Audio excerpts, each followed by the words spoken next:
اعوذ باللہ من الشیطان الرجیم بسم اللہ الرحمن الرحیم اللہم صلی علی سیدنا مولانا محمد وعلی آل سیدنا مولانا محمد وبارک وسلم۔ السلام علیکم ورحمۃ اللہ وبرکاتہ ومغفرتہ۔ اللہ تعالیٰ کا جتنا شکر ہم ادا کریں، جتنا ہم اس کے لیے شکر گزار رہیں اتنا کم ہے، کہ اللہ تعالیٰ نے ہم سب کو اپنے دین کے خاطر ایک مرتبہ پھر جڑنے کی اور ایک ساتھ بیٹھنے کی اور ایک دوسرے سے آن لائن کے ذریعے جڑنے کی توفیق عطا فرمائی۔ اللہ تعالیٰ ہم سب کو مزید نیکی کرنے کی توفیق عطا فرمائے، آمین۔ دینی مجلس میں آج ہمارا موضوع سورہ الفرقان کی کچھ چند آیتیں مبارکہ ہیں۔ پارٹ 1 میں بھی ہم نے سورہ الفرقان کی کچھ آیتیں مبارکہ پڑھنے اور سمجھنے کی کوشش کی تھی، اور آج بھی انشاءاللہ ہم سورہ فرقان کی کچھ آیتیں مبارکہ پڑھنے اور سمجھنے کی کوشش کریں گے۔ سورہ فرقان میں آیت نمبر 25 میں اللہ تعالیٰ فرماتا ہے، اور یہ سب کچھ اس دن سامنے آ جائے گا جس دن آسمان بادلوں کی سطح پر آ کر پھٹ پڑے گا اور فرشتوں کے لشکر سلسلے وار اترتے رہیں گے۔ قیامت کا منظر ہے۔ جو لوگ آپ صلی اللہ علیہ وسلم سے کہتے تھے کہ فرشتے کیوں نہیں اتر آتے، فرشتے کیوں نہیں آ جاتے، ہمیں کیوں نہیں دکھ جاتے، اللہ تعالیٰ بروز قیامت فرشتے ان کو دکھا دے گا، اور وہ فرشتوں کو دیکھ کر چیخ پڑیں گے۔ آیت نمبر 28 میں فرمایا، کہیں گے ہائے مجھے کیسی بدبختی اور میری کیسی شامت آ گئی، استغفر اللہ، کاش میں فلانا فلانا انسان کو اپنا دوست نہ بناتا، لیکن اب وہ وقت ختم ہو جائے گا، ان کے لیے توبہ کا راستہ بند ہو جائے گا۔ جن لوگوں کو دنیا میں انہوں نے دوست بنا رکھا تھا، جو انہیں بھڑکاتے تھے، بہکاتے تھے، دین سے دور لے جاتے تھے، ان لوگوں کو وہ کوسیں گے، کہیں گے اس نے میرے پاس نصیحت کی بات آنے کے بعد مجھے بھٹکا دیا۔ ایسے دوستوں کو، ایسے رشتہ داروں کو، ایسے گھر والوں کو وہ کوسیں گے جنہوں نے ان کو نصیحت سے، حق بات سے بھٹکا دیا۔ اور یہ شیطان تھا جو انسان کو عین موقع پر چھوڑ بھاگا، اور جو دن رات شیطان ہماری رگوں میں خون کی طرح دوڑتا ہے، وہ بروز قیامت چھوڑ کر بھاگ جائے گا۔ جس کی پوری زندگی دنیا میں ہم سنتے رہتے ہیں استغفر اللہ، وہی شیطان ہمارا ساتھ چھوڑ کر بھاگ جائے گا۔ تو اللہ تعالیٰ ہم سب کو شیطان کے شر سے، اس کے سائے سے محفوظ فرمائے، آمین۔ تو اللہ تعالیٰ نے صاف طور پر فرما دیا کہ بروز قیامت تمہارا کوئی ساتھ نہیں دے گا۔ وہ دوست جو تمہیں بہکاتا تھا، وہ شیطان جو تمہارے ساتھ لگا رہتا تھا، وہ تمہیں چھوڑ کر بھاگ جائے گا۔ اور قیامت کے دن آپ صلی اللہ علیہ وآلہ وسلم عرض کریں گے کہ میرے رب، یہ سب میری قوم کے وہ لوگ ہیں جنہوں نے قرآن کو چھوڑ دیا تھا۔ اللہ اکبر، استغفر اللہ۔ یعنی کہ آپ صلی اللہ علیہ وسلم پھر اپنی امت کی وہ اصلیت ظاہر کر دیں گے، جو لوگ آپ صلی اللہ علیہ وسلم کی بات نہیں مانتے تھے۔ اللہ تعالیٰ بے حد خوب جاننے والا، علم رکھنے والا ہے، لیکن آپ صلی اللہ علیہ وسلم بھی گواہی دیں گے کہ بے شک ان لوگوں نے میرے دین کو اور قرآن کو چھوڑ دیا تھا، استغفر اللہ۔ اور اسی طرح رکھے ہیں ہم نے ہر نبی کے دشمن گناہ گاروں میں سے، مطلب ہر نبی کے دشمن ہوئے جو گناہ گار لوگ ہیں، اللہ تعالیٰ نے ہر نبی کی امت میں گناہ گار بھی ہوئے ہیں اور نیک لوگ بھی پیدا فرمائے اللہ تعالیٰ نے۔ تو اللہ تعالیٰ فرماتا ہے کہ ہر نبی کے دشمن ہیں وہ لوگ جو گناہ گار ہیں، اور نبی راہ بتانے والے ہیں، نبی صحیح راہ بتانے والے ہیں، اور مدد فرمانے کے لیے صرف اللہ تعالیٰ ہی کافی ہے۔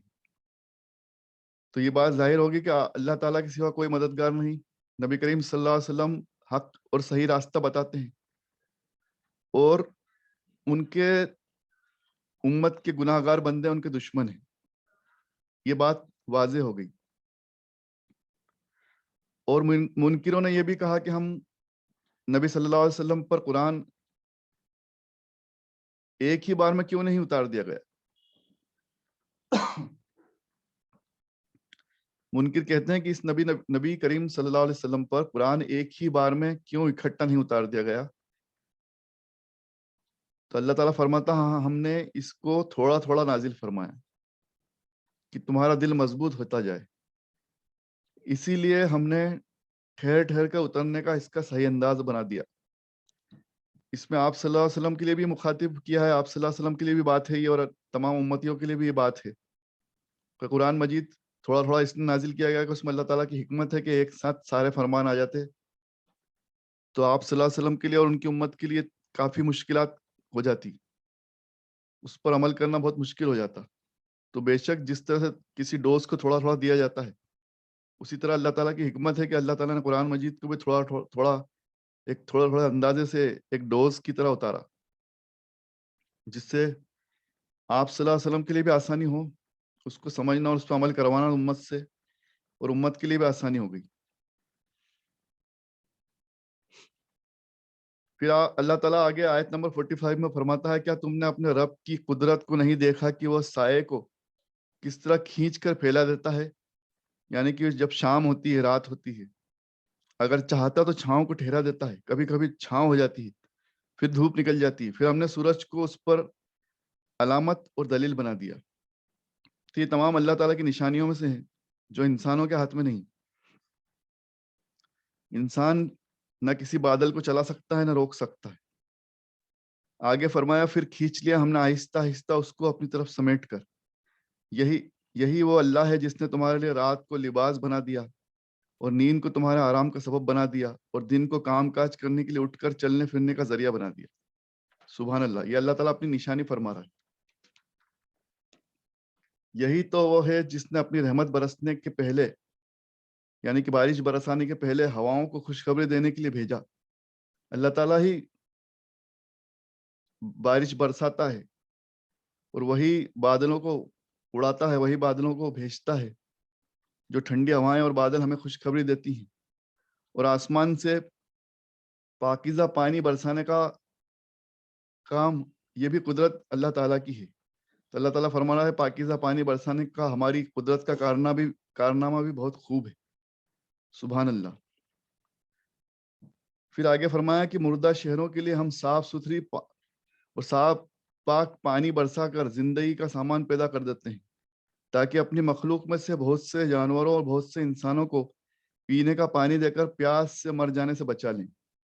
یہ بھی اللہ تعالیٰ کا نظام ہے، اللہ تعالیٰ کی قدرت ہے اور اللہ کا کرم ہے کہ صاف پانی اللہ تعالیٰ برساتا ہے جس سے انسان بھی زندہ رہتے ہیں اور اس سے پیتے ہیں اور سیراب ہوتے ہیں، اور جانور بھی۔ اب اس قرآن میں ہم نے بہت کھول کھول کر بیان کر دیا اور نصیحت بیان فرما دی، پھر بھی اکثر لوگ انکار کیے بغیر نہیں رہتے۔ استغفر اللہ۔ اب اللہ تعالیٰ نے اس قدر ہر چیز کو کھول کر واضح فرما دیا، پھر بھی منکر لوگ، منافق لوگ، مشرکین اس پر نہ ایمان لاتے ہیں نہ عمل کرتے ہیں۔ استغفر اللہ۔ آگے اللہ تعالیٰ فرماتا آیت نمبر 51 میں کہ اور اگر ہم چاہتے تو ایک ایک بستی میں خبردار کرنے والا کھڑا کر سکتے تھے۔ اب اللہ تعالیٰ چاہتا تھا ایک ایک فرشتے کو ایک ایک بستی میں کھڑا کر دیتا اور تمام باتیں بار بار سمجھا دیتا، بار بار سکھا دیتا، بار بار سنا دیتا، لیکن اللہ تعالیٰ کا مقصد یہ نہیں ہے۔ اللہ تعالیٰ کا مقصد ہم سب کو آزمانا ہے۔ انسان اور جنات کو اللہ تعالیٰ نے صرف اپنی عبادت کے لیے اور آزمائش کے لیے پیدا فرمایا۔ تو اللہ تعالیٰ نے جان بوجھ کر ہمارے لیے کوئی فرشتوں کو تعینات نہیں کیا، ورنہ اللہ چاہے تو ہر انسان ایمان والا بن جائے، لیکن اللہ تعالیٰ نے کھلی چھوٹ دے دی۔ اللہ تعالیٰ نے ہمیں چھوٹ دے دی ہے، یہ اللہ تعالیٰ کی طرف سے چھوٹ ہے کہ تمہیں امتحان میں، ایگزام میں پاس ہونا یا فیل ہونا یہ تمہارے اعمال پر ڈیپینڈ کرے گا۔ تو یہ اللہ تعالیٰ فرما رہا ہے کہ ہم نے چاہتے تو ہم ایسا کر لیتے، لیکن اللہ تعالیٰ نے ایسا کیا نہیں۔ اور اب آپ ان منافقین کی، مشرکین کی خوشی نہ خوشی کی کچھ پرواہ نہ کرو۔ جو لوگ آپ پہ اور اللہ تعالیٰ پہ ایمان نہیں لائے، ان کی خوشی کی، ان کی رضامندی کی پرواہ نہ کرو، اور اس قرآن کی بات سمجھاتے رہو، اسی راستے پہ چلتے رہو، اور اس کام کے لیے کوشش جاری رکھو۔ یہ اللہ تعالیٰ قرآن مجید میں آپ صلی اللہ علیہ وسلم کو، اس کا مفہوم یہ ہے کہ آپ صلی اللہ علیہ وسلم کو اس بات کی تنقید کر رہا ہے کہ آپ اپنا کام جاری رکھیں، اس کے لیے محنت کرتے رہیں، جد و جہد کرتے رہیں. جد و جہد کا ورڈ مطلب کہ یہاں پر آپ پوری طرح سے اس کے لیے لگے رہیں، کوشش کرتے رہیں، اور ان لوگوں کی پرواہ نہ کریں جو آپ کی بات نہیں مانتے. اور پھر ایک نشانی فرمائی کہ اسی نے 2 دریاؤں کو ملا کر چلا دیا، ایک کا پانی میٹھا ایسا کہ پیاس بجھا دے، اور دوسرے کا پانی اتنا کھارا اور کڑوا کہ لوگ اس کو استعمال نہ کر سکیں. اور دونوں کے بیچ اس نے ایک آڑ رکھ دی جو دکھائی نہیں دیتی ہم کو، جو اللہ کی قدرت ہے کہ میٹھے اور نمکین پانی آپس میں ملتے نہیں. یہ بھی اللہ کی قدرت ہے، اور اس پہ تھیسس اور ریسرچ سائنس نے کیا، آج تک اس کو پہچان نہیں پائے، اس کو پکڑ نہیں پائے. کہ اللہ تعالیٰ نے یہ خوبی بیان فرمائی قرآن مجید میں کہ ہم چاہیں تو 2 دریا کو اس طرح سے چلا دیں کہ دونوں الگ الگ دکھیں، دونوں کا پانی الگ رہے، دونوں کا ٹیسٹ الگ رہے. یہ سب اللہ تعالیٰ کی نشانیاں ہیں جو انسان آج بھی نہیں سمجھ پایا. یہ اس آگے آیت نمبر 54 میں فرمایا کہ اس کی بڑی شان ہے کہ انسان کو پانی سے پیدا فرمایا اور انسان کو خاندان والا بنایا، سسرال والا بنایا، اس کے رشتہ دار بنائے. اور آپ صلی اللہ علیہ وآلہ وسلم کے رب کی تدبیر اور تقدیر بہت بہتر ہے. جو بھی اللہ تعالیٰ نے لکھ دیا اور جو بنا دیا وہ سب سے بہتر ہے. سبحان اللہ. یہ اللہ تعالیٰ کی شان ہے کہ انسانوں کو پیدا فرمایا، اس کے رشتہ دار، اس کے گھر والے پیدا فرمائے. پھر بھی یہ لوگ اللہ تعالیٰ کو سمجھتے نہیں، اس کی بندگی نہیں کرتے. 56 میں فرمایا اور ہم نے جو آپ صلی اللہ علیہ وسلم کو بھیجا ہے تو خوشخبری دینے والا اور ڈر سنانے والا بنا کر بھیجا ہے. یہ اکثر آپ صلی اللہ علیہ وسلم کے لیے یہ لفظ استعمال کیے جاتے ہیں قرآن مجید میں کہ ہم نے آپ صلی اللہ علیہ وآلہ وسلم کو خوشخبری دینے والا اور ڈر سنانے والا بنا کر بھیجا. تو نبی کریم صلی اللہ علیہ وسلم بے شک اس امت کے لیے، ہم سب کے لیے رحمت ہیں. اللہ تعالیٰ نے آپ صلی اللہ علیہ وسلم کو رحمت للعالمین سے پکارا. نبی کریم صلی اللہ علیہ وسلم تمام امتوں کے لیے اور ہماری امت کے لیے، تمام انسانیت کے لیے، تمام جہانوں کے لیے رحمت ہے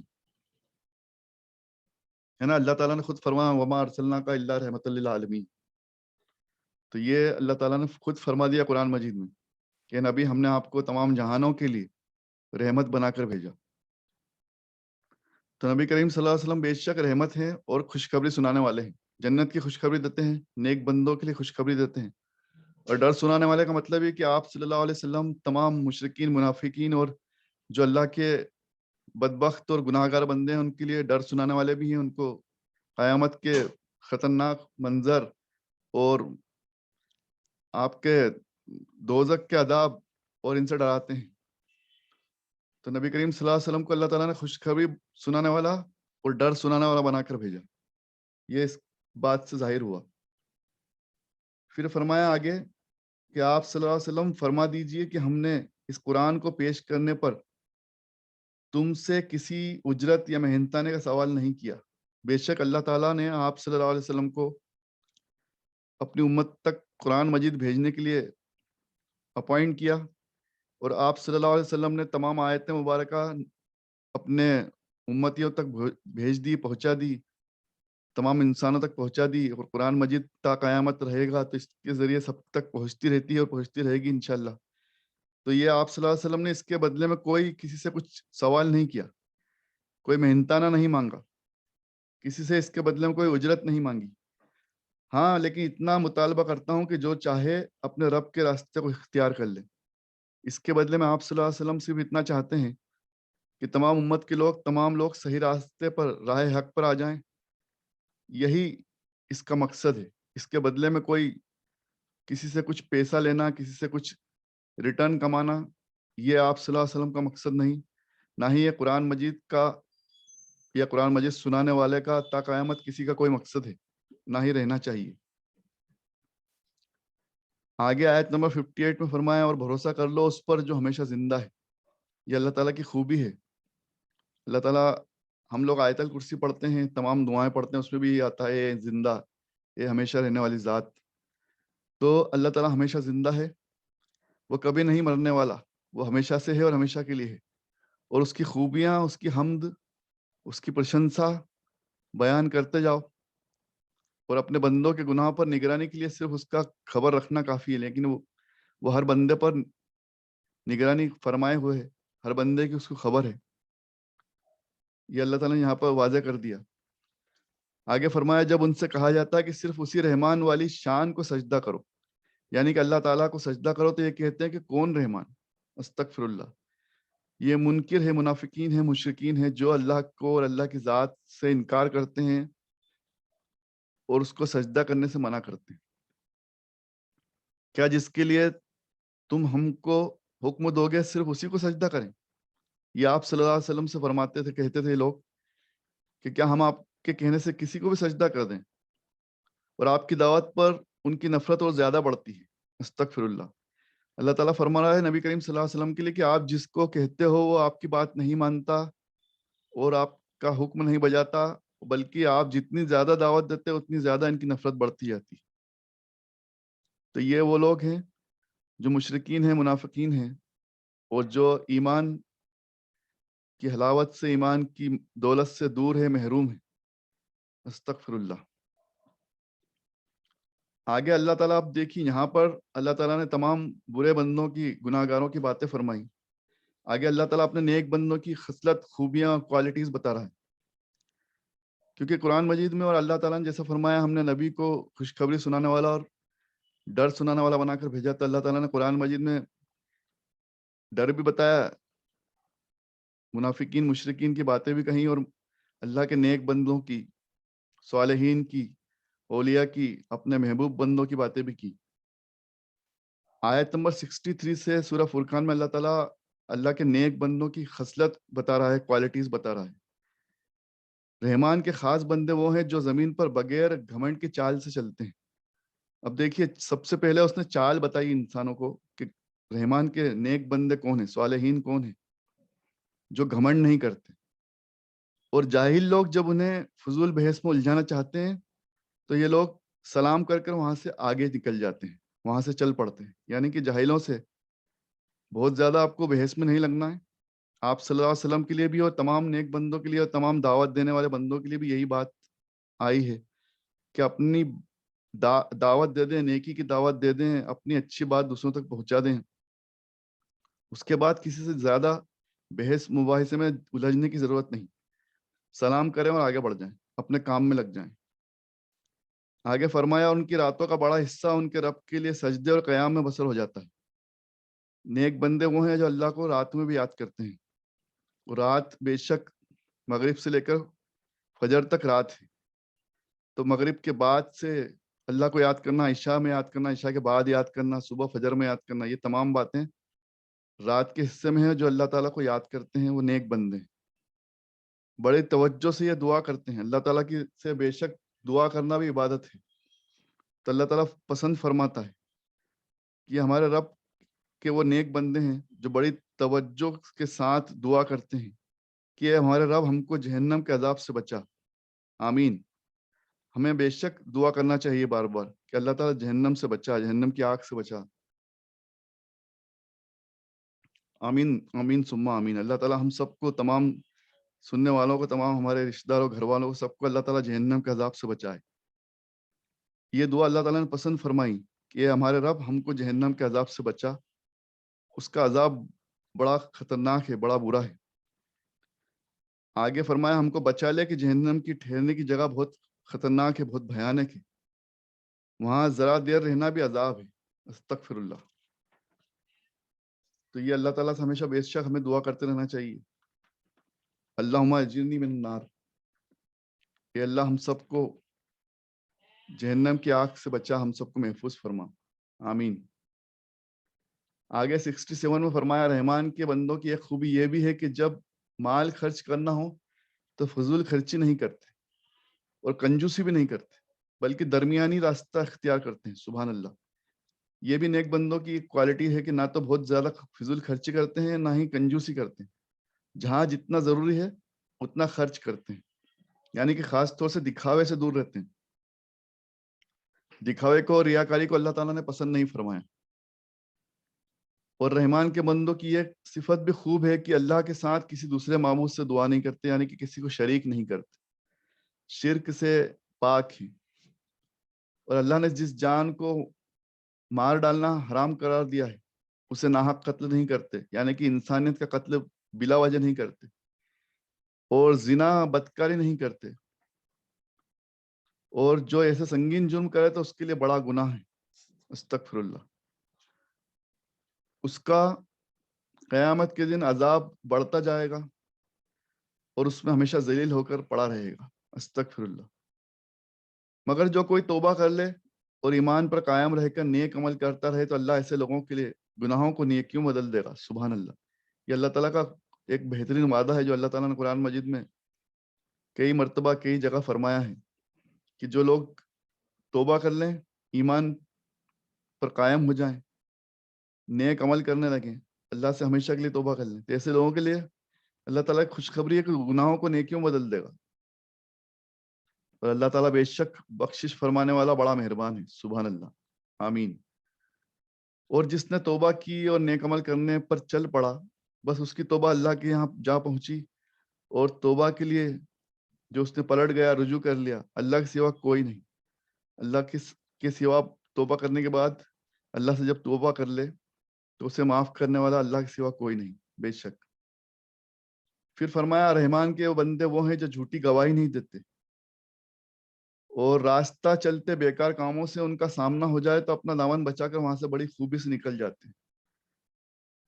ایک تو جھوٹی گواہی نہیں دیتے، راستے میں دنیا میں فالتو باتوں میں الجھتے نہیں، فالتو باتوں میں لگتے نہیں، اور ان کی شان یہ بھی کہ چاہے انہیں ان کے رب کی آیت یاد دلائی جائے،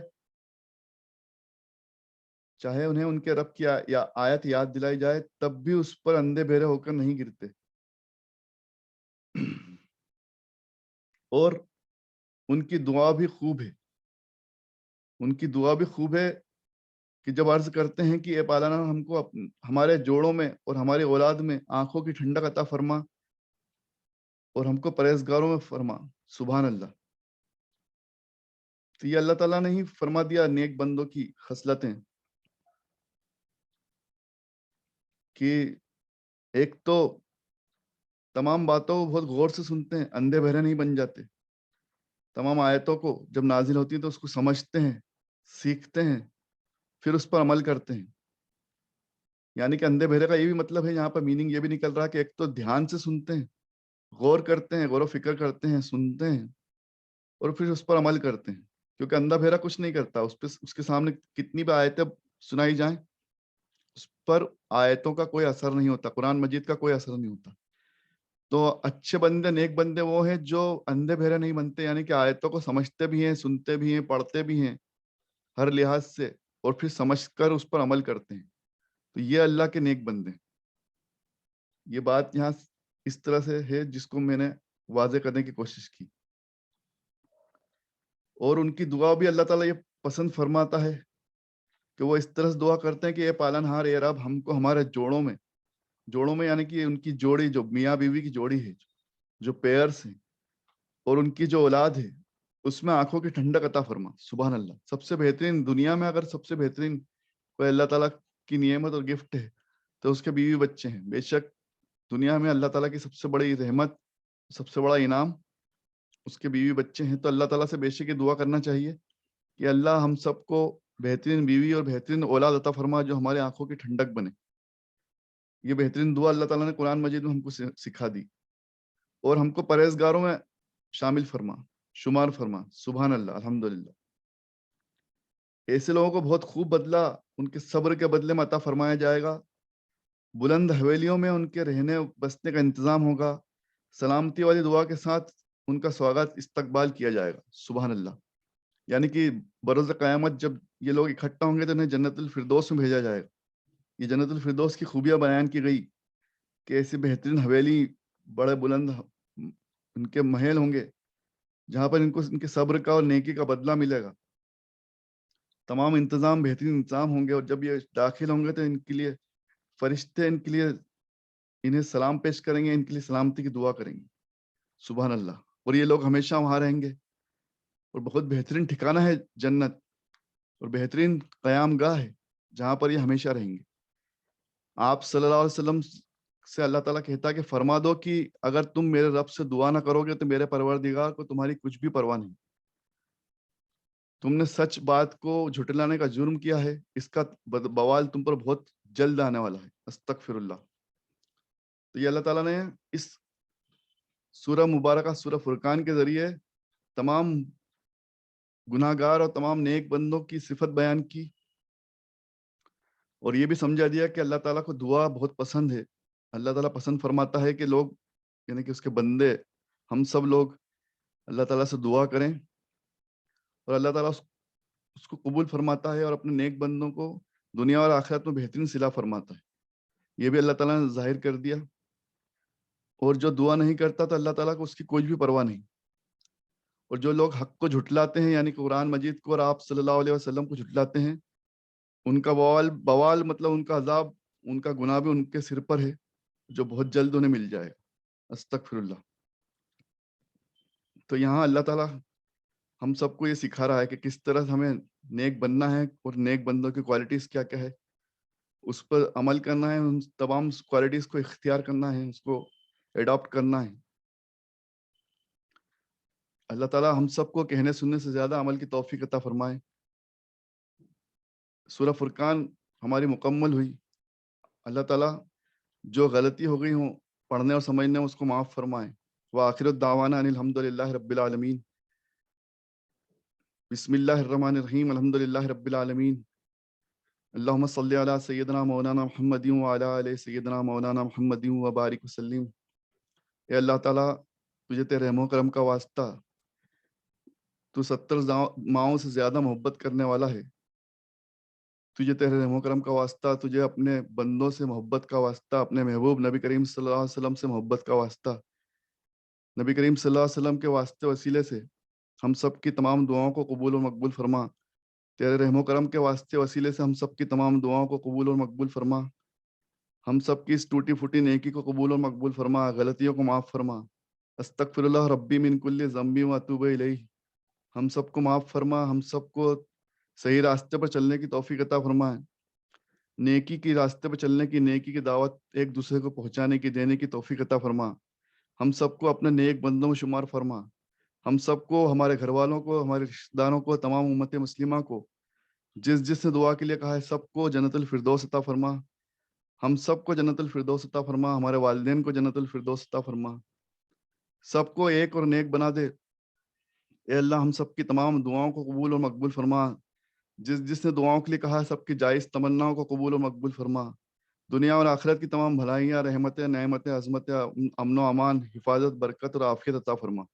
آمین یا رب العالمین۔ اللہ ہم سب کو، ہمارے گھر والوں کو، ہمارے رشتہ داروں کو ہر دکھ تکلیف سے، رنج غم صدمے، لا علاج بیماری سے، وبا سے ہم سب کی حفاظت فرما۔ ہم سب کو شفا، تندرستی اور صحت یاب عطا فرما۔ سب کو صحیح علاج عطا فرما، سب کو طاقت عطا فرما، تندرستی عطا فرما۔ ہم سب کو دنیا آخرت کی تمام بھلائیاں عطا فرما، کامیابی عطا فرما، دین پر چلنا آسان عطا فرما، ایمان والی زندگی اور ایمان والی موت نصیب عطا فرما۔ ربنا آتنا فی الدنیا حسنۃ وفی الآخرۃ حسنۃ وقنا عذاب النار۔ آمین یا رب العالمین۔ شکریہ۔ اللہ حافظ۔